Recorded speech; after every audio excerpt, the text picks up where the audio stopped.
Hello, my name is Kyla Fallis and I'm a junior at Bath High School.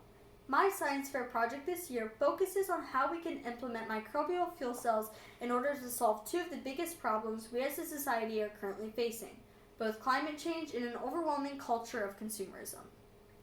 At its root, climate change isn't actually a bad thing. It's okay and completely natural to have changes in our climate.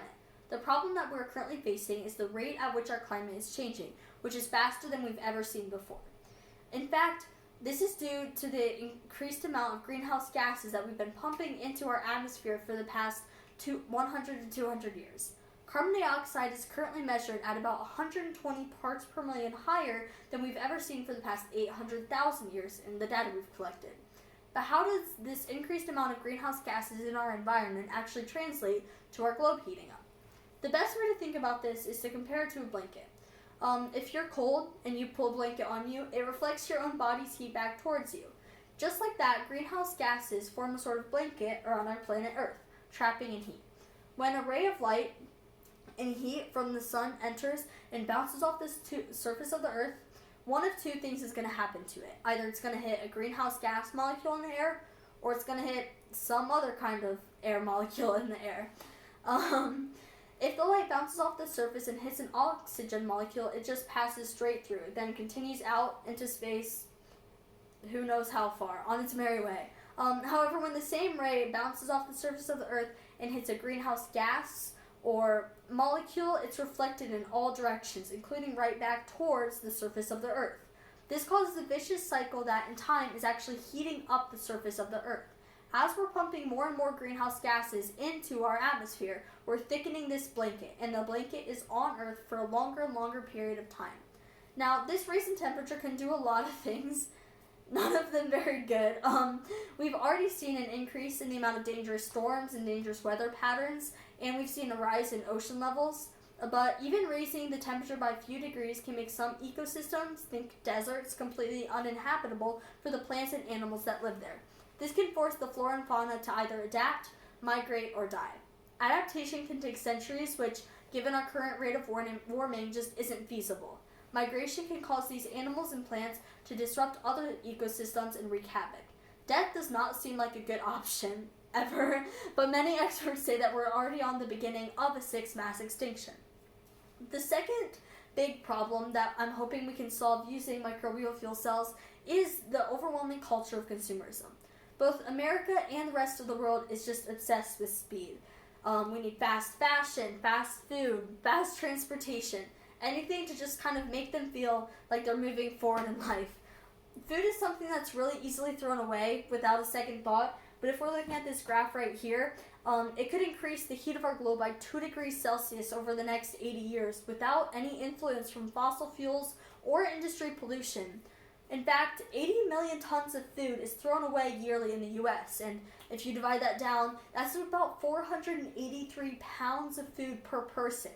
One of the biggest issues with this is that the majority of the organic waste isn't ending up in compost piles where it can decay naturally, but in landfills alongside tons of other materials. Think plastic versus a piece of paper, or metal versus a banana peel. This can cause a lot of problems with leaching and chemicals entering groundwater and affecting water supply for the area around the landfills, and can also push large amounts of methane into the air, leading to more pollutions and bigger problems with climate change. But how can microbial fuel cells actually be the solution to both of these overwhelming issues? First, I'm going to kind of dive into how a microbial fuel cell works. A microbial fuel cell is a system that uses organic waste in order to produce energy. It works by using the dormant energy stored in microbes from the soil. Just like you and I have to eat food to gain energy, uneaten food, dead plants or animals, or human and animal waste contain stored energy. Within the microbial fuel cell, we're tricking this community in the soil into thinking it's still in its natural environment, in the ground. When we provide these microorganisms in the soil with food and we allow them to break the waste down to energy, we can kind of capture this energy and form it into a small electrical current. In theory, these MFCs can be used to power anything that runs on electricity. More specifically, the microbial fuel cells consist of both an anode and a cathode compartment separated by a cation permeable membrane right here. I use the salt bridge. The microbes in the anaerobic anode zone, that's this one, break down the organic matter and release both electrons and protons. The protons can cross this membrane and enter the cathode compartment, but not the electrons. Not a place to go. These electrons are getting a little feisty. They're getting angry and crowded, so they have no way out except to go through this wire. And as they're going through this wire, they want to reunite with their positive counterparts on the other side. And as they're migrating, we can measure them on this multimeter to get our voltage. When they meet this, they want to obtain their neutral state. They do. They combine with molecular oxygen and protons to make water. In my particular microbial fuel cell, I begin with 2 separate Tupperware containers. In my anode container, I just drilled 1 hole, that's for the wire, and sealed it with hot glue so that there wasn't any ventilation. In my second one, I drilled 3 holes, 1 for an aquarium air pump tube to increase circulation in the water, 1 for a wire, different wire, and also sealed it with hot glue, and 1 for ventilation, that's just a hole through it. In my anode compartment, I filled it with a compost and water mix to about a sludge-like consistency, and my cathode compartment just had water.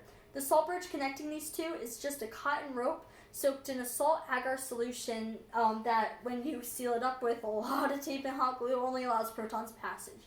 I then hook both of these wires up to my multimeter and use that to measure the voltage. This graph right here kind of shows the change in voltage over the time for my first experiment. As time went on, more and more reactions were occurring in the soil, and I was getting more energy. I actually did this project 2 times to get the good idea of an average and used different compost samples with, I don't know what in them because it was so decayed. I found a lot of past research done that showed that after about a period of a week, a microbial fuel cell's output was stable. To double check that, my first experiment ran for about 3 weeks and I found it to be true. I then just did this again with a different sample for 2 weeks to have more data for the energy output. To get my average voltage and amperage and find the wattage, I took the average for the last 3 days of both of these recordings. This ended up producing about 73 watt hours in a week, and over the year had the potential to output 3.8 kilowatts or more. Now, there have been some other experiments done using microbial fuel cells, but in my research, I found them mostly to be focusing on organic matter collected from the bottom of lake beds or other sources, and not much was done with compost. Even those experiments done with compost, none really focused on how much of a difference an average family can make, having one in their household and using it their own way. Once I found this gap in the research, that's kind of where I decided to focus my project to see how much of a difference I could make. To conduct my actual experiment, I got 3 family volunteers in my area of differing sizes to collect their compost for 2 weeks. I then divided this by the amount of compost I used in my microbial fuel cell, 668 grams, to calculate how many microbial fuel cells of my size they'd be able to maintain. For this experiment, my hypothesis was that an average U.S. family would be able to maintain 1 LED light bulb and save around $20 in a year. In reality, enough energy was produced to power 4 LED light bulbs, but only saved families around $6.85 in a year. While the results on an individual basis might not seem like much, if we made this project way large scale, it could make a really big difference. If only 1/3 of households in America alone had a fuel cell, it would be enough to power 5 Disney Worlds year-round, prevent over 9 billion pounds of CO2 from entering the atmosphere, save over $190 million to be pushed into local economies, and prevent 107 billion pounds of organic waste from entering landfills. And that's if only 33.33% of families in the U.S. alone had a microbial fuel cell. Aside from these numbers, these NFCs could also help in a lot of other ways. The compost produced would encourage people to maintain their own gardens. Manure can be used as a urea source to produce energy, which just means less nutrient poisoning in local lakes and rivers, which would reduce algae blooming and climate problems like the dead zones. If I was going to change anything about my project, I probably would have gotten a larger amount of families to donate compost to get a better idea of an average U.S. family's contribution, and gotten samples from families of different income status and in different parts of the countries. I did do the math to get the average family size in the U.S. and got those numbers, but it would have been nice to have a larger sample size. Since food waste alone could raise the temperature of the globe enough to cause mass extinctions, it's really necessary we find a solution for it. Through my experiment, I think I found that microbial fuel cells very much could be the solution we're looking for. They have the potential to solve energy, food waste, and climate problems. And as we look towards our future, we must find clean ways to make the most of the materials we have, microbial fuel cells are an excellent way to solve many of these giant problems at once. Thank you so much for listening.